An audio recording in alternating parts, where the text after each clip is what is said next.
Hello po, Tita Darlene. Hello po, Tita Darlene. Thank you so much po. Hello, it's me, Darlene Vlog.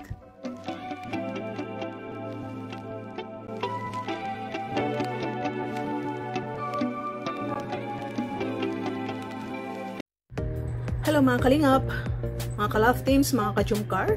Mayroon tayong re-reaction na hindi to biro. Nakuha natin sa vlog ni Kalingap Maymay. Kanina na lang niya na-upload at ngayon natin nabasa. So, habang ako nagsuscroll nakita ko. Tapos sabi ko, hindi maganda ito na nangyayari ito. No?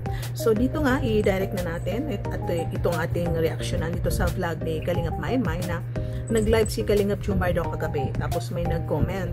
Dahil ito si Maymay is, siya nag-replay, hindi siya nanood ng live. Kaya kanina nag-replay siya. Ito ang nabasa niya doon sa live ni Kalingap Jumar, no? Baka kagabi, baka na-comment ito kagabi. Tapos alam po natin na sa mga live, after live, na-spam yung mga comments. Ilan lang natitira. Minsan may mga bagong comments.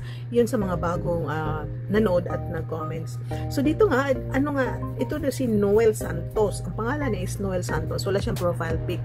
Pero matanong natin minsan, legit ba to na profile? Hindi natin alam, no? Kasi pangalan lang, so walang profile. So, baka nagsasabi to ng totoo, baka gumagawa lang ng kwento para maraming matakot, no? Para umalma, para mataranta ang mga kalingap, para matakot, no? Gumawa-gawa, baka kakonsabo, nagloloko, no? So, hindi natin alam kung legit ba ito or totoo.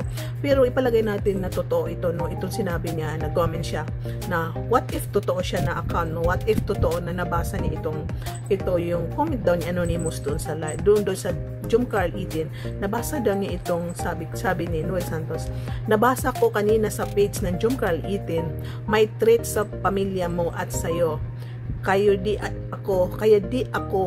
na ako mapalagay. Na-trace ko na IP address at FB. May nag-post din kanina kaso na-delete agad kaya di namin agad na-trace. Sabi niya, di namin agad na-trace. So, may mga kasamaan ata ito, no? Kasi sabi niya, di namin agad na-trace. Hindi niya sinabi na di ko agad na-trace. So, ito siguro si Noel Santos is IT siya, no? Magaling siya sa internet na itong mga IP address. Alam niya, no? Paano gawin itong mga IP address. At ito nga sabi niya, no? Na-trace ko na ang IP address, yung nag-comment ito si Anonymous. Kaya ito nga, kung legit ito si Noel Santos, isa siyang supporters ng Jumcar sa Kalingap na nanonood siya, sumusuporta siya sa Jumcar sa Kalingap. Kung legit siya, nako, matakot ka na Anonymous. Dahil kung legit ito, totoo itong nabasa niya, nakita niya IP address mo, nakakatakot. Kasi yun baka kilala nga itong si Anonymous. Kasi ipalagay natin kung hindi siya, kung simpleng supporter lang siya na manunood, nagmamaraton lang, siguro hindi niya sasayangin yung oras niya na marami yan sila, yung mga Anonymous, hindi nila sasayangin yung oras nila sa kakapost, nakikipag-away ang iba, minsan nagpo-post, sinisiraan ng Kalingap, sinisiraan si Carla, sinisiraan si Jomar, sinisiraan itong mga kasamahan natin sa Kalingap. So yun nga mga Kalingap, no, kung ito siguro hindi rin siya nagbibiro, no? Kasi kung isipin natin, no, parang caps lock lahat ng pagka-comment niya.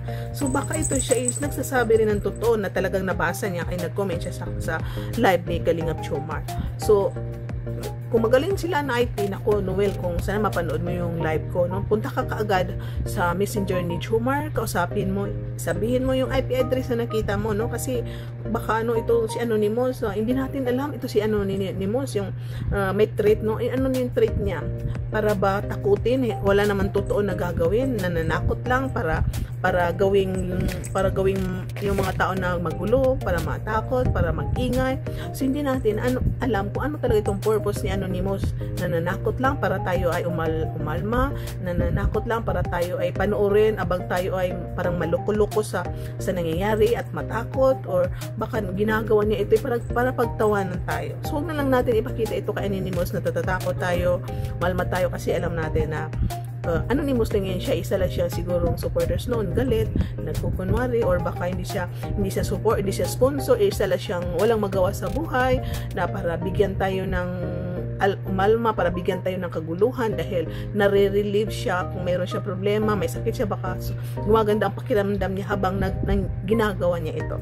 Pero kung what if kung totoo itong treat niya, no, pwede rin na mag-iingat tayo. Mag-ingat ka, Jomar, sabihin mo sa family mo na huwag sila masyadong umalis, lalo na sa gabi, kasi hindi natin alam, no? Baka hindi natin alam, ito si Anonymous is baka may luki na talaga na gusto niyang gumawa ng hindi maganda sa kapwa niya, lalo na kung ito masama ang loob niya, may galit siya, or masaya siya na gumawa ng hindi maganda sa isang tao, no? So ito ang parang treat lang ni kay Jomar, hindi niya sinali si Carla, meaning focus siya kay Jomar. So itong tao na ito, itong nag-anonymous, baka ano ba to, may gusto ba siya kay Jomar, naiinggit siya kay Carla at gustong agawin si Jomar, tapos si Jomar is hindi mapakanya, hindi mapunta sa kanya, kaya siya ganyan.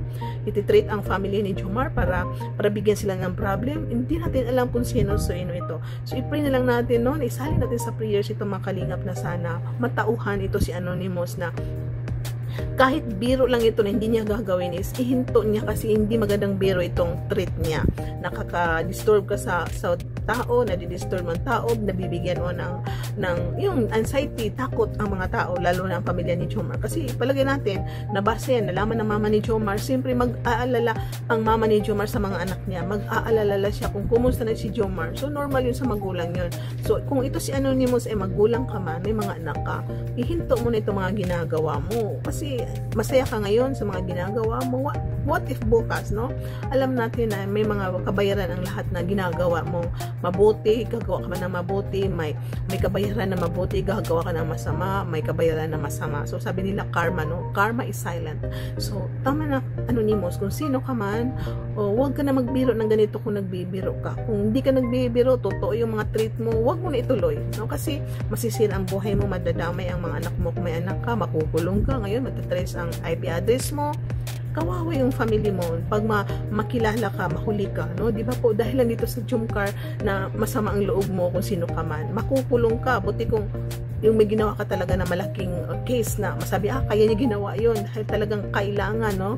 Kasi maraming nagnanakaw kasi gusto nila ibayad hospital para i-save ang magulang, mga anak. Pero ito lang, makukulong ka lang sa paninira, pagtitreat na hindi naman tinutuloy na nanakot. Ipalagay natin gagawin mo ang threat pero hindi mo pa nagawa, nahuli ka. So magsisisi ka talaga. So sana hinto na Anonymous. Kayo mga supporters ng Jomcar, i-pray niyo ito. Huwag niyo napatulan yung mga post niya, no, na magko-comment kayo diyan dahil natutuwa siya habang kayo nagko-comment diyan sa mga post ni Anonymous. So di ba po? So isabihin niyo sa mga mga reactors, no, para makapanawagan, para makausap itong mga nagkukunwari. So yun nga, mga kalingap, mga Jomcar, i-pray po natin ang Jomcar, i-pray natin ang kalingap, i-pray natin ang lahat ng sponsor, itong mga marathoners, mga silent viewers, i-pray natin si Jomar, si Carla, at ang family ni Jomar, family ni Carla. I-pray natin ang bawat isa. So thank you po, paki-like ang ating video, paki-subscribe, don't skip ads, at huwag nyo kalimutan isabi si Kuya Val, si Ate Ena Vlogs, si Kalinga Prab, at ang channel ni Carla Tapilar, Jomar, at ang ating mga kasama sa Karipa, Karaba, shoutout. Thank you so much. I love you all and see you in my next reaction video. Happy 3rd month sa rin ng Jomcar 23 at happy 53 episode Millionaires ng Jomcar, at siyempre congratulations Jomar at Carla sa top 7 love team, at Carla sa top 6 most admired vlogger. Okay, bye and see you in my next reaction video. God bless and keep smiling. Mga kalingap, suportahan natin Darlen Vlogs YouTube channel. Please subscribe. Mga karaba, mga kalingap, mga ka-Jomcar atin ang samahan. Reactor na maaasahan, siya si Darlen Vlogs. Sa Kalingap Radyo Balitaan, atin siyang nasisilayan. Mabuti na kaibigan, solidong kalingap niya. Siya ay matulungin sa kapwa, mga reaksyon niya'y kahanga-hanga. Siya si Darlen Vlog, samahan natin. Mga kalingap, halikan at samahan natin siya. Darlen Vlog sa kanyang channel, samahan natin siya. Mahusay na reactor kasama sa balitaan, lalong-lalo na sa Jomcar kanyang sinuportahan. Mga kalingap, suportahan natin Darlen Vlogs, Karaba, Kalingap Reactors.